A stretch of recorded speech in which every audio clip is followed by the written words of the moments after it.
excellence on your journey. Extra Sport, Kumho Tire. Ben ritrovati a tutti amici di Radio Rossonera, ben ritrovati qui con Obbligo di Riscatto di martedì 10 giugno del 2025. Inizio a salutare Enrico Boiani, ciao Henry. Ciao, buongiorno a tutti, ben ritrovati, vi sono mancato, Se vi sono mancato cliccate like, se non vi sono mancato mettete comunque il mi piace, anzi soprattutto se non vi sono mancato mettete il tasto del mi piace, iscrivetevi al canale perché iscriversi è gratis se entro una ventina di giorni ci piacerebbe arrivare a 50.000 iscritti, quindi basta un click. Condividete questo video con amici, parenti, gruppi, WhatsApp, Telegram, Milan Club, gruppi di milanisti, insomma, aiutateci ad arrivare a 50.000 iscritti e poi nel club di Diavoletti i migliori ci sono tutti gli abbonati, Simo. Vi ricordo che dal 1° luglio l'abbonamento a 0,99 scadrà, ok? Quindi se volete mantenere il vostro storico di abbonamenti, ma soprattutto se volete continuare con il supporto nei nostri confronti per farci andare avanti, abbonatevi a Squadra Livello 1, fate l'upgrade e vi vogliamo bene, come sempre. Allora, partiamo perché tra esattamente 10 ore circa finisce questa sessione di mercato.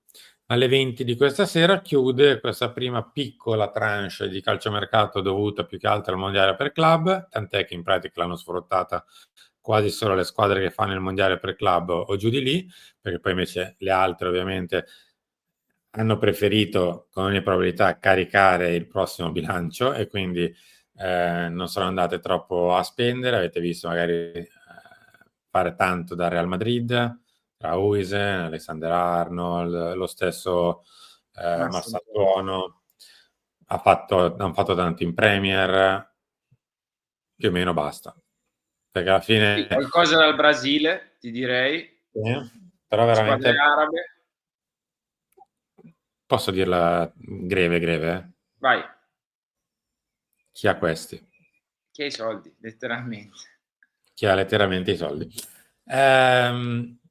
Detto questo, dobbiamo parlare ovviamente a proposito di Premier League di Mike Maignan, visto che è la trattativa più calda proprio per chiudersi entro la fine di questa giornata. Si sta cercando in tutti i modi di trovare una quadra, poco sotto, poco sopra i 20 milioni di euro, insomma, all'incirca quella è la cifra su cui si sta ragionando. Il Chelsea è partito da 15, il Milan è partito da 20-25 e quindi sta cercando di venirsi incontro più o meno verso una cifra che possa andare bene a tutti, forse no, ma che comunque possa rappresentare una cifra che permette di stringersi una mano. E da come si è messa la situazione ti direi che va bene così. Un mese fa ti avrei detto no, per come è andata incastrandosi la situazione va bene, no, non va bene ovviamente, perché non va bene, però ritrovarsi magari con... È una situazione proprio di... non so come spiegarla. Di rottura, Simo, di rottura. Sì, di Cioè, rottura. è una situazione di rottura come credo la tua webcam che Sì, ci ha sfruttato. esattamente. Quindi Adesso torno, è una situazione... il bello della diretta, anche se non siamo in diretta, è registrato, voi potrete dire sicuramente, vabbè, rifatelo. No, perché poi dovremmo dire le stesse cose. Quindi resto io qui con voi. No, vedi? È tornato, è tornato.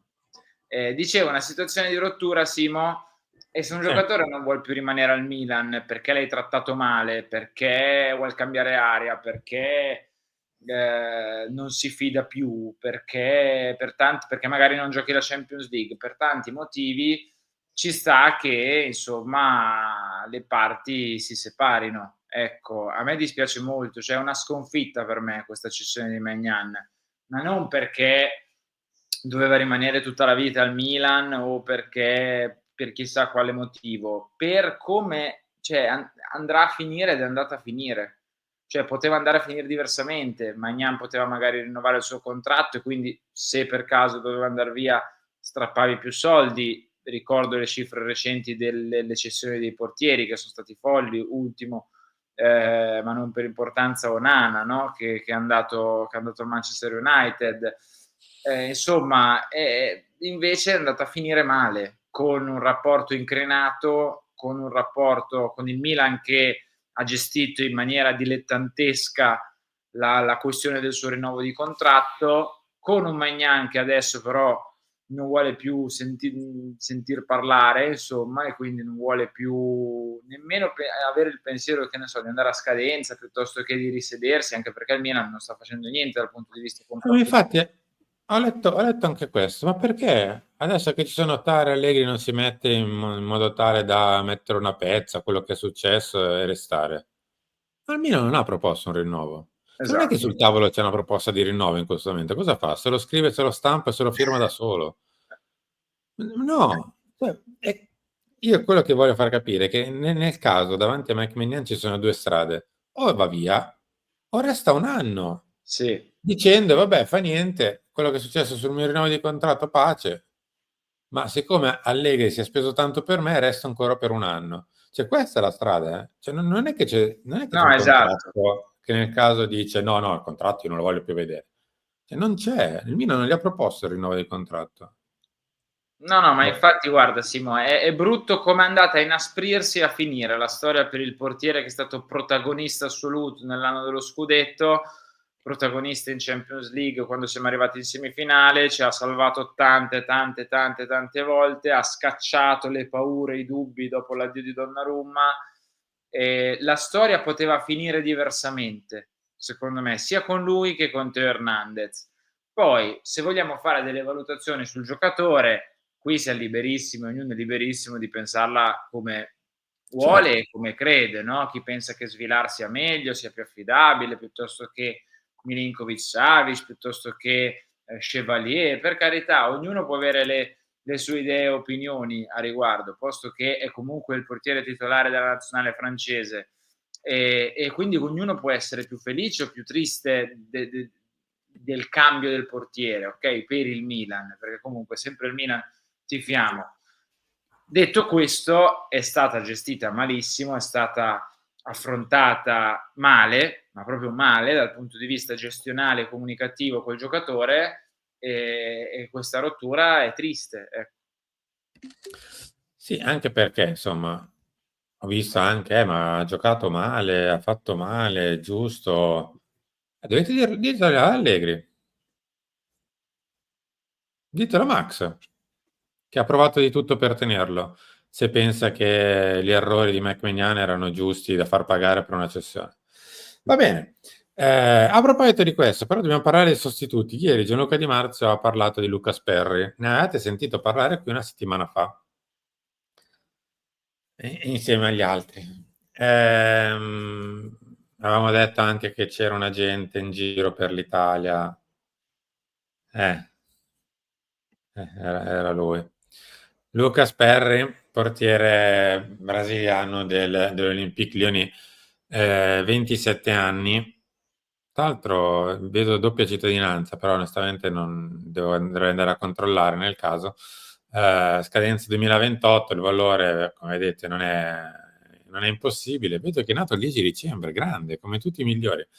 È un po' Del la 97 però direttore, è la fusione tra me e te questo esatto. ragazzo. Direi che è perfetto per non venire a questo punto. Ma che dire, ma cosa vi devo dire? Cioè, di Lucas Perry, cioè, onestamente, no, anche perché, come abbiamo visto, i portieri del campionato italiano, la gente se li fa pagare. Insomma, sia per Suzuki che per Svilar, le società chiedono sui 30.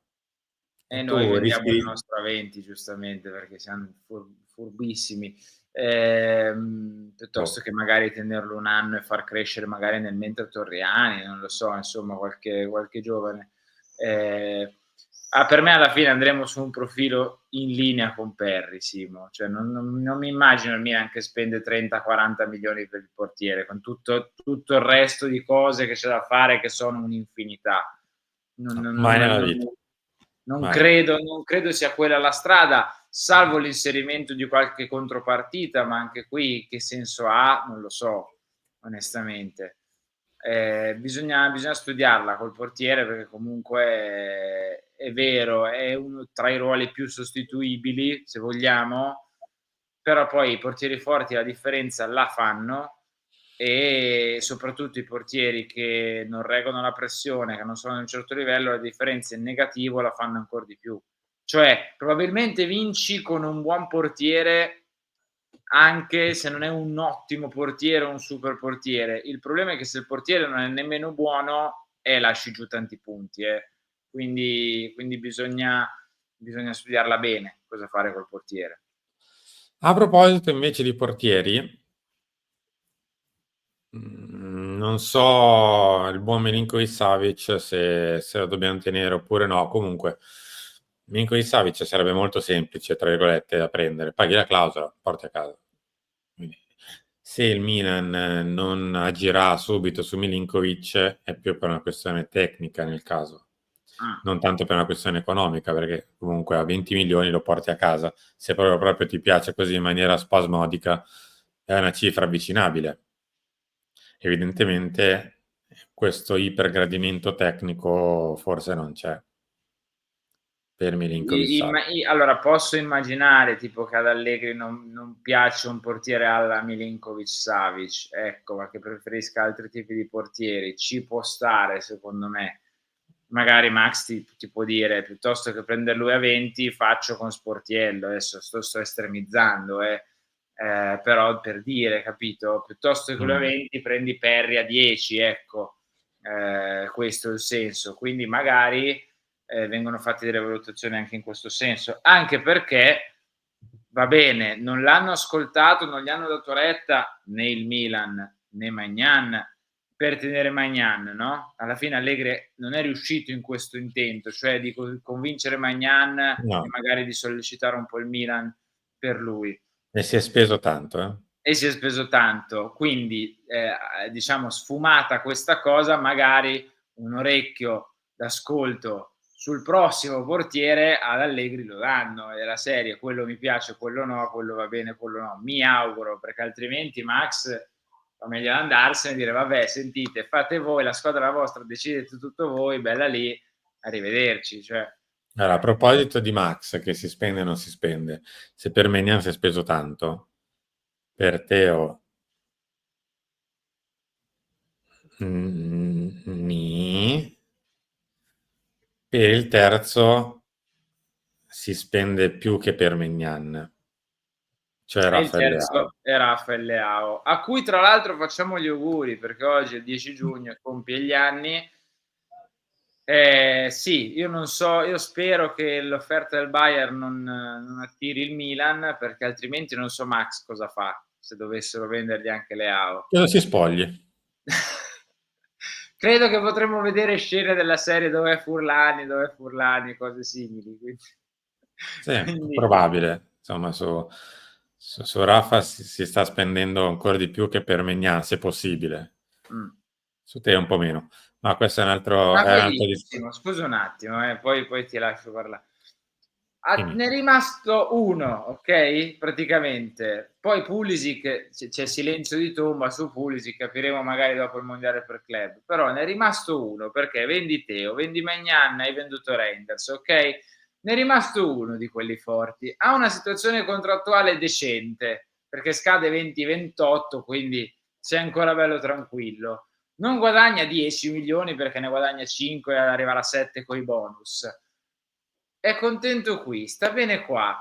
Ha appena vinto la Nations League, magari vuole anche rilanciarsi perché è uno dei più, no, "storici" tra virgolette nel Milan del prossimo anno, ma perché devi andare a cedere? Voluto, stravoluto dall'allenatore, stai buono, cioè stai fermo, non lo vendere anche Leao. Poi dopo magari fai mercato con le cessioni, venderai Theo, va bene, ma non demolire tutto, tutto, tutto. Ti resta Leao e Pulisic e riparti da Leao e Pulisic, cioè non demolire tutto quanto, no? Mm. Va bene, Harry, siamo arrivati in chiusura. Dovremmo capire anche in tutto questo cosa fa, che fine fa il movimento calcistico italiano generale con Gravina al comando e a questo punto probabilmente Pioli, visto il rifiuto di Ranieri a diventare CT. E vabbè, che lì se per paradosso c'è una questione peggiore del Milan, sì. c'è la Federazione Ti dico Italiana una Gioco Calcio. piccola cosa, Simo, svelo un piccolo retroscena. Ieri sono andato a Reggio Emilia per l'audiodescrizione di Italia-Moldavia. A parte il clima che era pesante, si percepiva, diciamo che l'ambiente era estremamente fiducioso di un approdo di Ranieri, ma tanto fiducioso, forse oltre al fiducioso. E quindi a me questa notizia ha spiazzato, non lo so. Tornerà Stefano e proporrà un calcio di qualità, di lucidità con tutti i titolari. Va bene, grazie Henry. Ciao. Ciao a tutti, ci rivediamo tra poco, Lance Talk.